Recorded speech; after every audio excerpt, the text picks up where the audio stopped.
Il existe deux genres qui semblent obsédés par tous les streamers, les aventures d'espionnage et les films de braquage.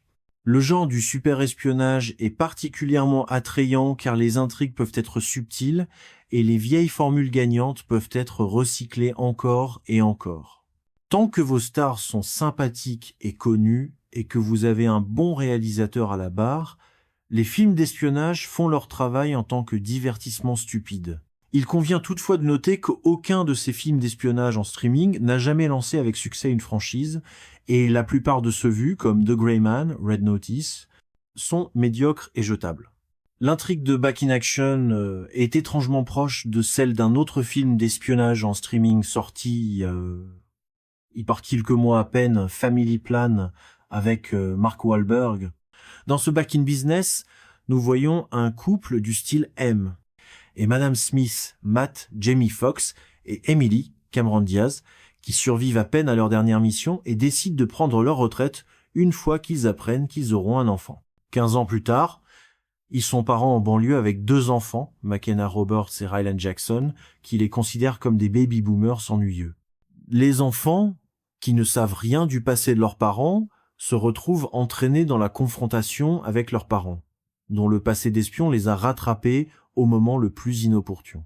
Il y a absolument rien dans le film que vous n'ayez pas vu 1 million de fois, et le film repose entièrement sur l'alchimie entre les deux stars. Ce qui est le plus attrayant dans Back in Action, c'est qu'il ramène enfin Cameron Diaz à l'écran pour la première fois depuis 11 ans.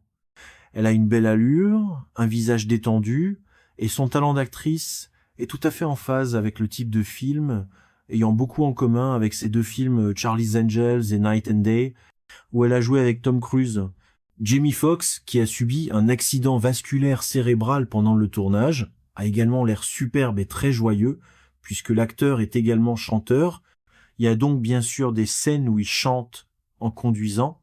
Les scènes d'action, qui sont nombreuses, sont bien faites mais tournées avec un travail de caméra bâclé et saccadé et un montage rapide où l'on ne voit pas ce qui se passe. Mais c'est le style Netflix, et leur succès suspensionné Red Notice avait un style similaire. Tournage, il y a de l'humour dans le film et un niveau très primitif, mais j'ai souri à quelques reprises pendant le film. En plus des 2 acteurs principaux, Netflix a réussi à attirer un casting secondaire de premier ordre.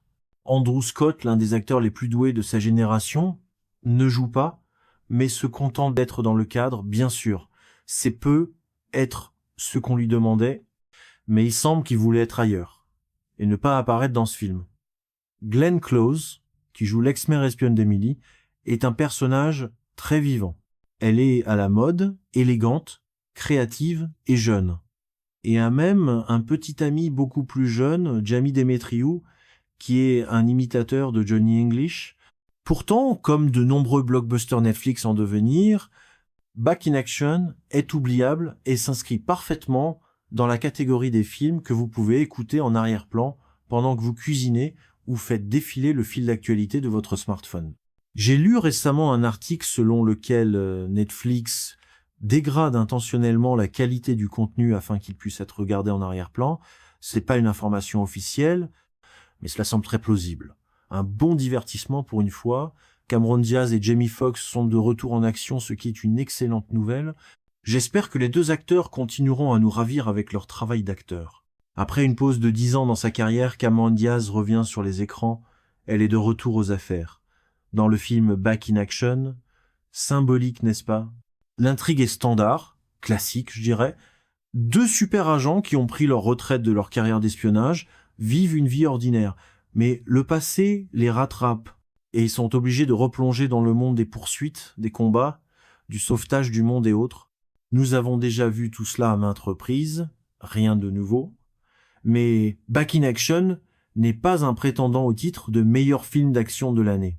Nous avons devant nous un film d'action assez léger, dynamique et plus qu'énergique, mis en scène de manière satisfaisante à tout ce point de vue.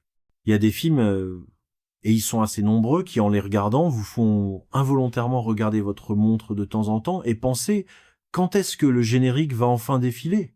Cela ne m'est jamais arrivé. L'action à l'écran était vive et sans aucun relâchement. Je n'ai donc pas eu le temps de m'ennuyer. Back in Action est une comédie d'action moyenne qui joue habilement avec de vieux trucs dans le contexte du développement de l'intrigue. Il y a largement assez d'action dedans. C'était très bien filmé. Les combats sont bien mis en scène.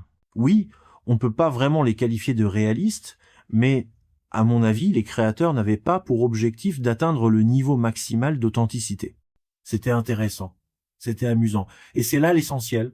Il y a peu d'épisodes comiques, mais c'est quand même un plus. Il y avait juste la bonne dose d'humour. Et cet humour n'était pas de la catégorie dite toilette, ce qui est déjà un énorme plus.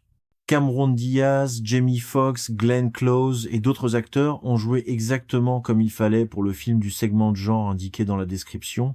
Ils n'ont pas attrapé les étoiles du ciel, mais ils n'ont pas échoué non plus. Dans ce cas non plus, je n'ai rien à redire. Back in Action est un film ponctuel qui saura néanmoins égayer une soirée après une dure journée. Je vous recommande de le regarder.